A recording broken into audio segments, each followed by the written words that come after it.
I have been to hell today. I saw the devil's naked face. I felt the poison freeze my heart in that evil, evil place. I heard the ghosts cry out their warning, their voices ringing through the years. I stood beneath the barbed wire fence and wept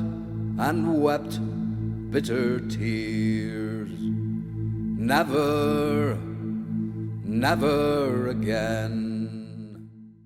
Il y a 80 ans, en avril 1945, le monde commençait à découvrir les véritables horreurs de l'Holocauste et les soldats canadiens étaient en première ligne. Le 12 avril 1945, les forces canadiennes du 8e régiment canadien de reconnaissance ont chassé les nazis du Pays-Bas.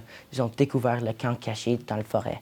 Le camp Westerbork avait 900 détenus qui ont accouru vers les soldats quand ces dernières sont entrées dans le camp pour les libérer.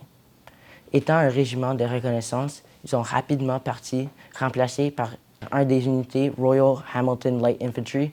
Les du régiment South Saskatchewan ont pris en charge les détenus, partageant leurs maigres ressources avec les prisonniers secourus.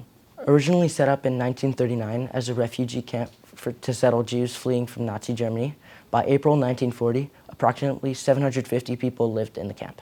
In May, Germany invaded the Netherlands, taking over the country in just 4 days. Westerbork became a labor camp, warehousing Jews from across the country. In the summer of 1942, as the tide of the war seemed to be shifting, Germany ordered the deportation of all Jews from the Netherlands. Westerbork became a transit camp, a way station for Jews being sent to concentration camps in Germany and in Poland. Between 1942 and 1945, about 102,000, mostly Jews and Roma, were transported to other camps, including Anne Frank, who was sent to a camp called Bergen-Belsen in northern Germany. She died there of typhus and was buried in a mass grave. Bergen-Belsen was established in 1940 as a prisoner of war camp by the Nazis.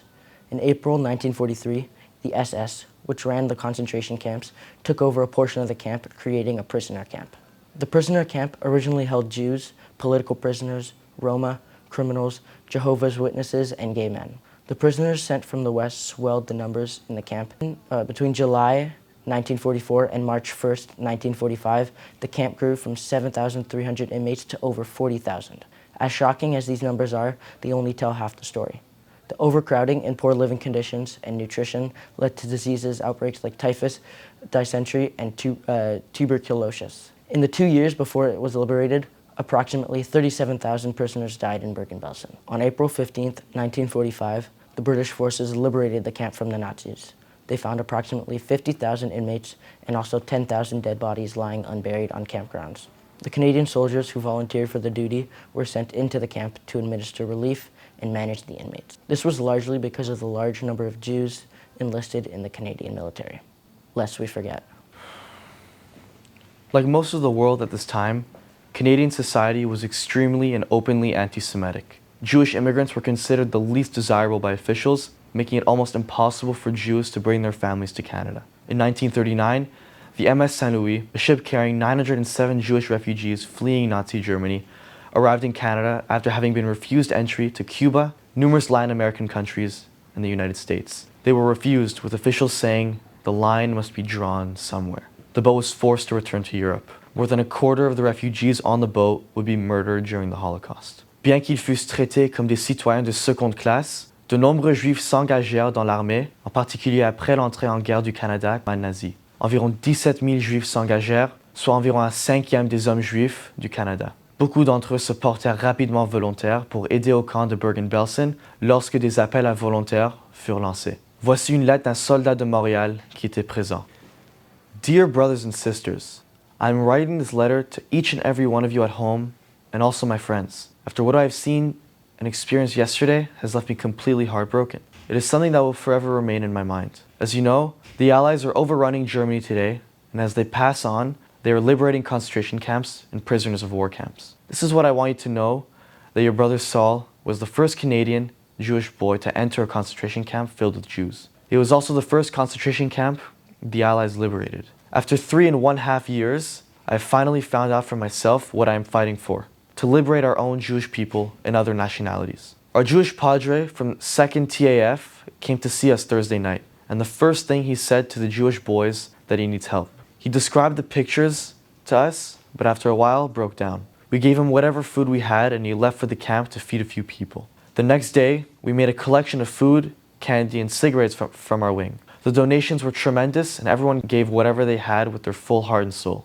It took myself, our Protestant padre, and another Jewish lad to collect all the donations with my section's truck. While waiting, the Jewish padre showed us around the camp. I've never yet seen so many people in all of my life in one camp. There were dead bodies sprawled outside wherever we walked. Those who are living looked practically dead, and everyone is starving from hunger. The army is trying their utmost to clear out the camp and get them to hospitals. The main problem is food and medical supplies. I cannot begin to describe to you how grim the picture is. We have got to do something for these people immediately as they are dying like flies. Our own people must help them. I never dreamed that one day I would see such horrible scenes. If only more people would see this camp, they would realize how they were tortured by the Germans. I never slept all night thinking of that camp. Lest we forget. There were 3 types of camps set up by the Nazis. Transit camps, like West Bork, to remove Jews from local communities to other camps. Concentration camps, or work camps, like Bergen-Belsen, where inmates were used as slave labor for the military and local businesses.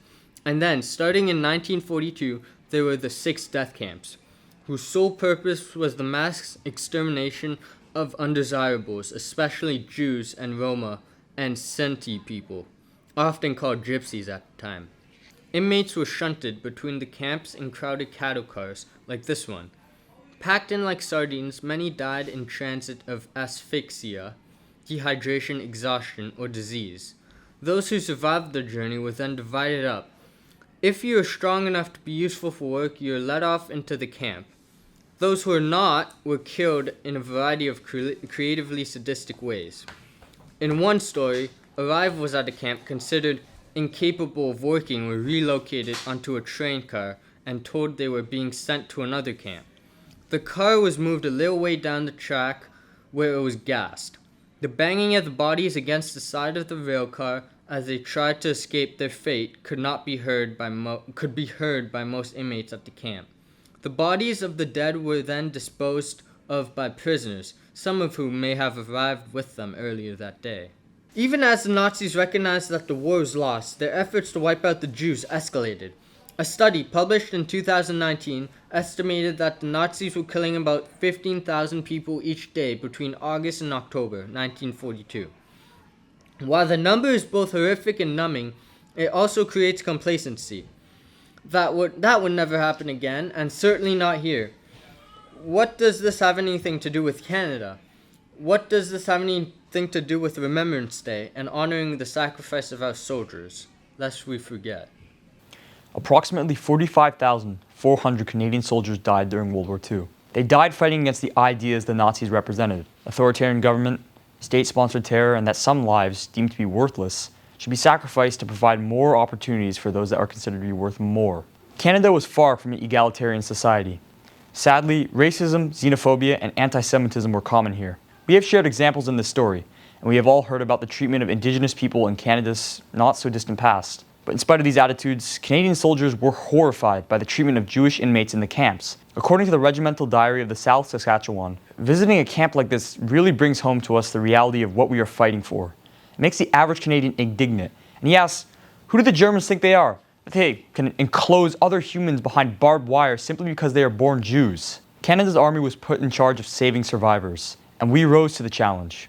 Volunteers spent hours helping the victims, and precious resources were acquired by soldiers, and their officers turned a blind eye as they distributed the military's food, clothing, blankets, medicine, and other essentials to the helpless people in the camps. This should be a fine moment in Canadian history, where, despite our prejudices, we recognize the humanity in a group we previously regarded as less worthy, and we recognize the inhumanity of how they were being treated. But for most Canadian students, this is just a small anecdote, a footnote in a larger narrative of World War II. For all that they sacrificed, for all they achieved, for all the lives they saved, we surely owe them better than this, lest we forget.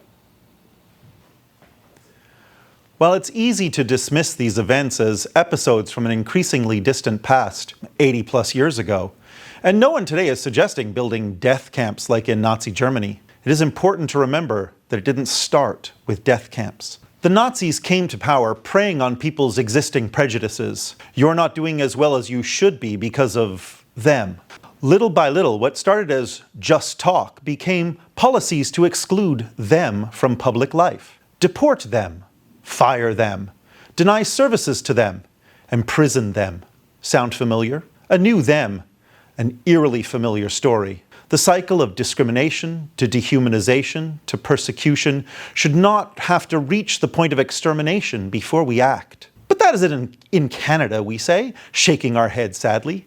We're much better than that. Just in the last 5 years, Statistics Canada data show police-reported hate crimes have risen by 145%, with all groups showing worsening conditions, but the largest increases have been directed at queer communities, where incidents have more than tripled. We gather each year on November 11th and we say things like, "Lest we forget," and "never again," while losing all sense of what that truly means. If we want to truly honor the sacrifice of those 145,000 young men and women, and those who fought and died before and since for this country, we need to also honor the ideals they fought for. Lest we forget shouldn't just be about telling stories of generals and heroes and their sacrifices.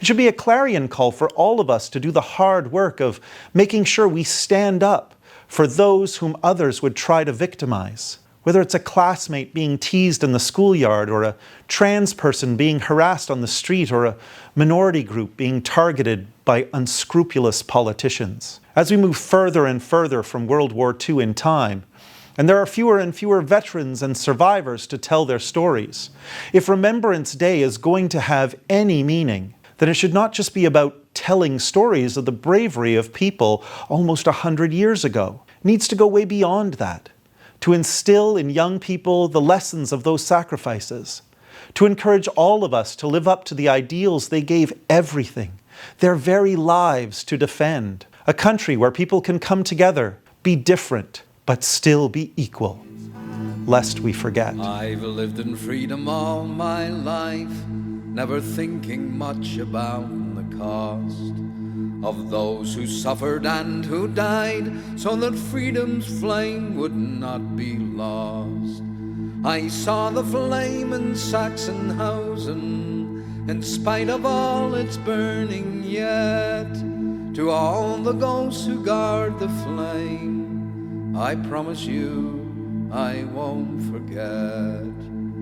Never, never again.